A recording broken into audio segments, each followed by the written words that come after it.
السلام علیکم۔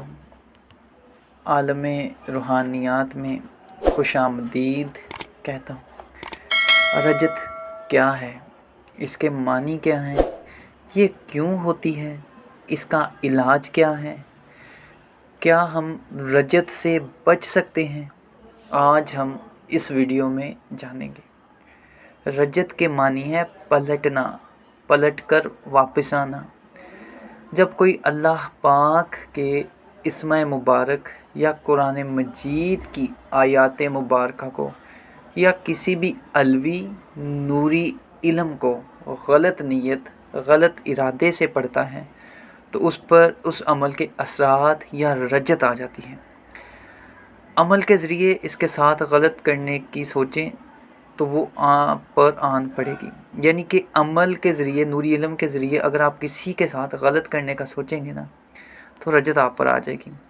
ہم انسان یہ سمجھتے ہیں کہ نوری مخلوق جو ہے نا جی وہ بیوقوف ہے، بس ہم جو کہیں گے، جیسا کہیں گے کر دے گی، مگر وہ یہ نہیں جانتے جو لوگ غلط طریقے سے اللہ کے اسماء مبارکہ کو یا آیت مبارکہ کا استعمال کرنے کی کوشش کرتے ہیں، وہ یہ نہیں جانتے کہ موکلات ہمارے ماضی، حال اور مستقبل کو بھی جانتے ہیں، یہاں تک کہ ہمارے ضمیر میں چھپی نیت تک سے واقف ہیں۔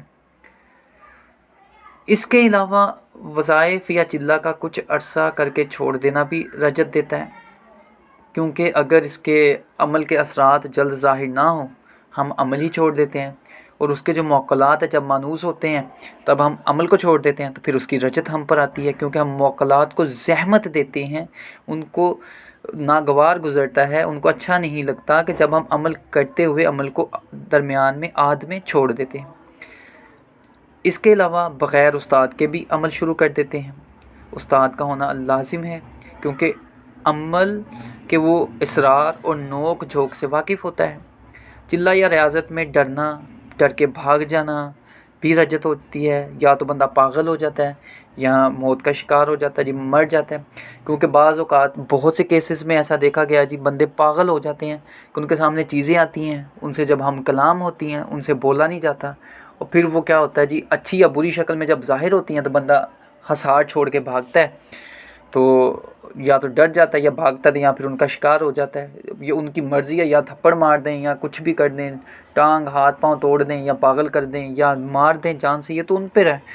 اور میری بات یہ یاد رکھیں کہ جب آپ نے کسی کو بلایا ہے، کسی کو زحمت دی ہے نا آپ کے پاس وہ آئے، تو پھر ہمت رکھ کے اس سے بات کرنے کی کوشش کرو، کیونکہ جب کسی کو دعوت دو گے تو وہ آئے گا ہی آئے گا، یہ نہیں ہوگا کہ وہ نہیں آئے گا، اور جب وہ آئے گا تو اس سے ڈرنے کا کیا فائدہ؟ جس کو آپ خود بلاتے ہیں پھر اس سے ڈر کے بھاگیں گے تو اس کا علاج تو پھر بڑا مشکل ہوتا ہے۔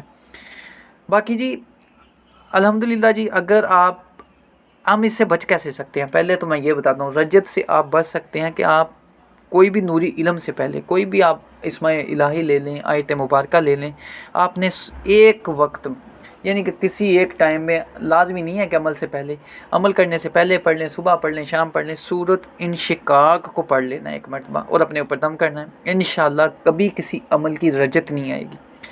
اور اگر کوئی میرا بھائی بہن رجت میں مبتلا ہے تو وہ بسم اللہ الرحمن الرحیم لا تعداد پڑھتا رہے، یا کم از کم 1000 بار صبح یا شام کو، عشاء کے بعد، صبح کی نماز کے بعد یا عشاء کی نماز کے بعد 1000 بار پڑھے، اور پانی پہ دم کر کے خود پیے، اپنے اوپر دم کرے، انشاءاللہ اگر وہ نہیں پڑھ سکتا تو اس کا کوئی بھائی بہن کوئی بھی پڑھ کے اس پہ دم کرے، انشاءاللہ بڑی جلدی رجت ختم ہوگی۔ اس کے علاوہ جی سب سے جو میرا مجرب اور میرا سب سے پیارا طریقہ وہ یہ ہے جی، آپ نے حروف تہجی کو الٹا پڑھنا ہے۔